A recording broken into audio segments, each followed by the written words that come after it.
When would I use TEE versus TTE in a rescue setting? I think the major deciding factor here is how much time you think the patient has. If the patient is already undergoing ACLS and chest compressions, well, that's a different situation that doesn't have as much time as a patient with moderate hypotension where you want to get a little bit more information.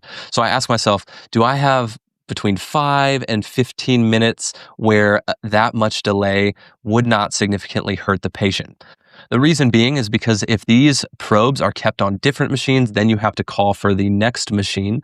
Also, if you spend several minutes trying to get views with your TTE probe, if you don't end up getting adequate views and get your clinical question answered, then you end up having to do the TEE exam anyway. Then I think through what the likelihood is that I would get inadequate views or be unable to perform with TTE. Chest access is limited with sternotomy, with drapes, CPR. If you need to look at certain structures of the heart that are posterior structures, that's when I would want to preferentially choose TEE first. And just as a brief summary point, if a patient is ever undergoing ACLS, I will always prefer TEE if able. You have superior views, you can get them quicker, you can use that as an ongoing monitor, and you won't interrupt CPR to place the probe and to get your images. And I will do this as long as the patient does not have any absolute contraindication.